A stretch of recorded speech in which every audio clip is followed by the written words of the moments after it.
Completa 15 dias do tarifaço anunciado pelo governo norte-americano. Uma data em que o presidente Donald Trump chamou de Dia da Libertação. O fato é que esse Dia da Libertação trouxe uma série de eventos que se desdobraram sobre o mercado financeiro, sobre o mercado agrícola, entre outros que acabaram duramente atingidos. Muita volatilidade, muitos impactos. Aqui no Brasil, estamos vivendo várias preocupações, mas no cenário agrícola, por exemplo, no caso da soja, tivemos aceleração das vendas, tivemos um cenário com soja em Chicago em alta, dólar disparado e prêmio no Porto bom também, aí o pessoal vendeu muito.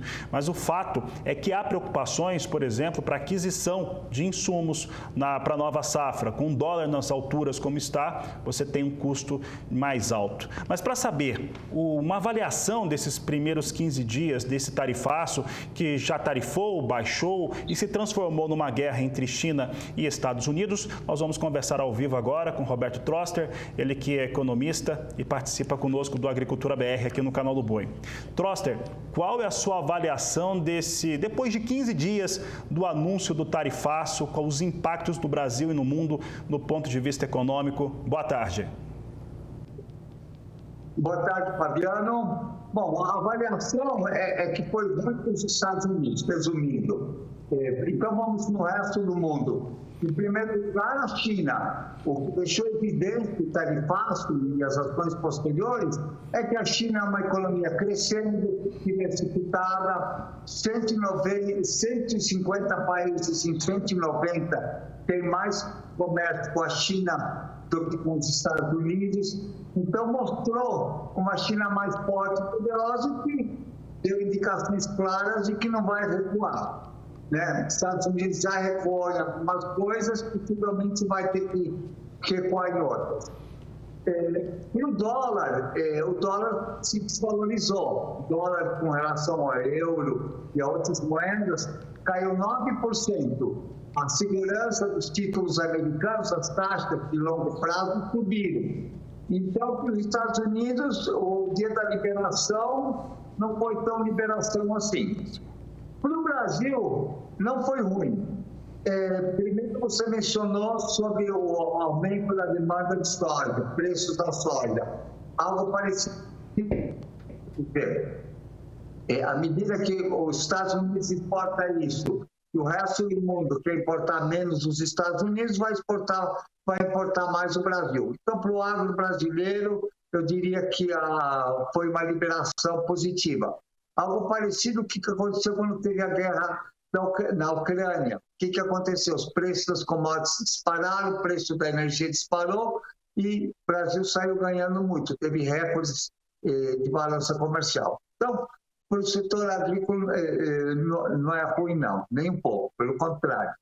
Para o resto da economia, alguns setores estão mais afetados e outros menos afetados. Por quê? Porque as tarifas encarecem a exportação de alguns produtos para os Estados Unidos. Mas, por outro lado, o mundo como um todo está se abrindo mais. Isso quer dizer mais concorrência dos chineses. Quanto à tendência do dólar, o preço dos insumos, a tendência é um dólar mais fraco, Então, a tendência é o dólar cair.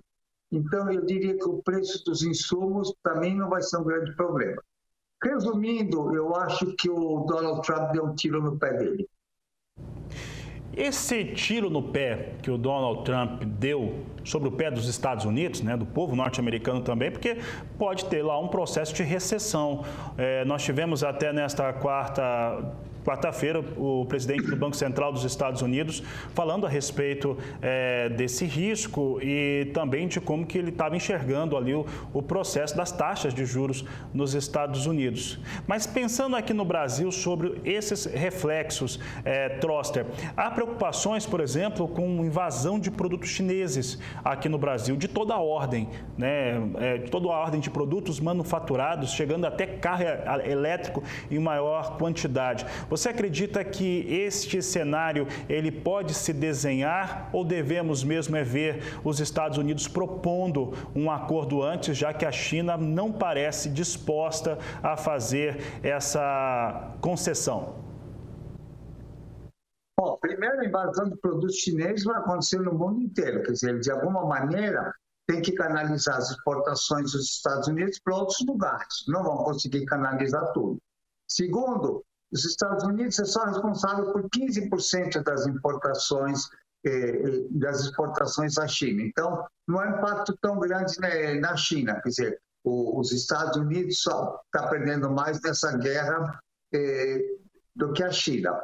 Eu acho que como toda guerra, tem idas e vindas. Então, acho que a gente tem que esperar um pouquinho para ver. Eu acho que, por outro lado, a gente vai ver uma Europa, União Europeia, Mercosul mais forte, vai ver um Mercosul mais forte. Eu acho que o mundo inteiro está ficando mais forte e menos centrado nos Estados Unidos. Acho que as minhas projeções são de que o mundo continue crescendo e o papel dos Estados Unidos perdendo um pouco de importância. Se você me permitir, eu vou voltar uns 2.500 anos, pouca coisa.